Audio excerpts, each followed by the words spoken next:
Isang napakagandang araw na naman po mga kasuday. Tara, samahan niyong puntahan ng isang lugar kung saan umuusok ang paliguan. At may napakagandang view habang ikaw ay bumibiyahe papunta sa lugar kung saan may enjoy mo ang unang araw ng 2025. Wow. Kaya naman tara, samahan niyo kaming makizuday.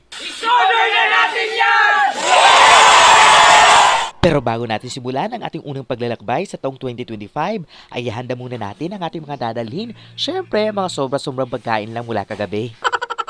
At nang may handa na namin ang aming mga dadalhin pagkain, syempre bumiyahe na kami papunta sa Campagal Hot Spring located sa Barangay Rubas, Haro, Leyte. At kahit di kagandahan ng panahon at talaga namang umuulan-ulan pa dito, pero di kami nagpatinag para pumunta sa Campagal Hot Spring. Kasi sabi nga nila, hindi naman daw kami lalamigin doon kasi mainit na mainit daw ang tubig na umaagos doon sa hot spring. Kaya nga hot spring, di ba? Charot! Pero sa totoo lang, maraming beses na ako nakapunta dito sa Campagal Hot Spring. Pero yung pinaka-last na punta ko dito, mga 2021 siguro yon after ng pandemic. At naakyat ko na nga rin yung Alto Peak, yung pinakamataas na bundok dito sa Eastern Visayas, kasama ang mga taga-alang-alang mountaineers. Siguro nasa 2021 yun. At hindi ka talaga mabuboard habang nagbibiyahe, kasi naman ang dadaanan nyo ay napakagandang view. Talaga ma-appreciate mo ang nature. At ayun na nga guys, matapos ang mga 30 minutes sa paglalakbay mula sa amin, ay narating na rin namin ang Campagal Hot Spring. Pero kailangan muna namin maglakad ng mga 10 to 15 minutes para marating mismo ang Campagal Hot Spring, kung saan makikita ang umuusok na mini pool nila. Kaso nga lang, challenge is real. Talagang napakaputik ng daan dito papunta sa baba. Malulutak ni guys, malulutak.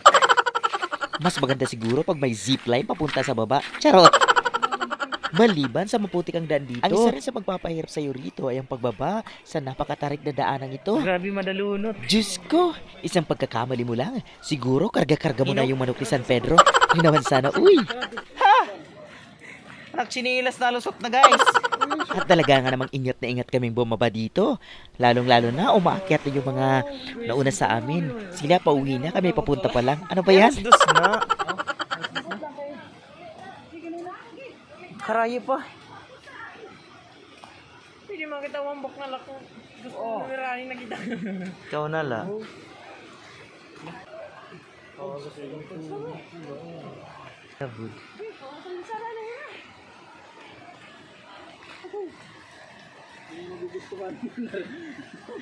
Morot trip ah. Hugaw na. Madudunot talaga. Ang buhay. Yeah. Ita mahugaw na ko ng pagkadto. May unlimited water dito. Di rin nahiya. Awak. Sige, kita ka dito. Kita, di mo kita taga syudad.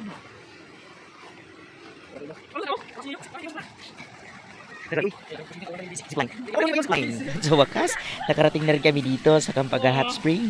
Nagchinilas. Welcome to Paradise. what is this? San Juanico Bridge.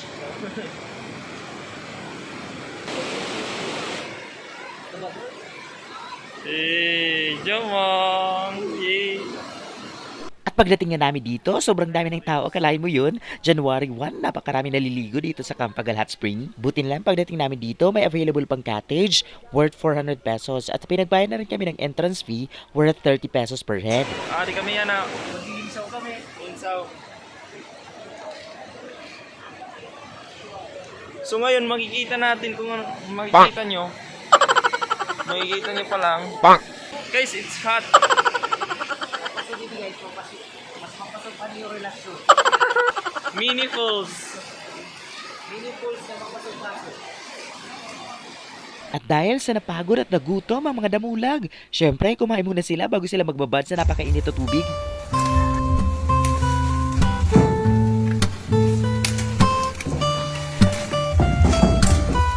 At nang matapos na kaming kumain, syempre nagbabad na kami sa tubig.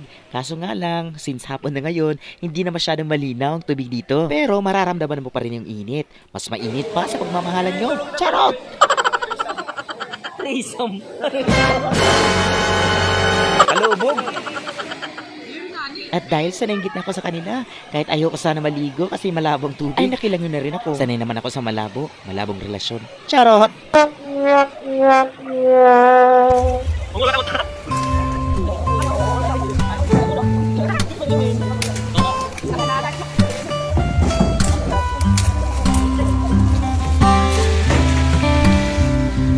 nang medyo hapon na, ay unti-unti na nag-uuwian ang mga tao. Kaya naman napagdesisyon na namin na umuwi na rin. Sa totoo lang guys, maganda sana yung lugar, kaso nga lang, kulang ng maintenance. Ang kanilang mga cottages parang napaglipasan na ng panahon, medyo sira-sira na at hindi pa rin inaayos. At saka na yung kanilang comfort room, hindi rin matatawag na comfort kasi sira yung pintuan. Sana naman po makita ito ng management at mapagtuunan ng pansin para mas lalong gumanda ang Campagal Hot Spring at mas lalong dayuhin ng mga mamamayan, hindi lang ng Haro at mga karapit-bayan. O siya, hanggang dito na lang. Maraming salamat sa pagsama sa amin hanggang sa susunod na pagsudoy!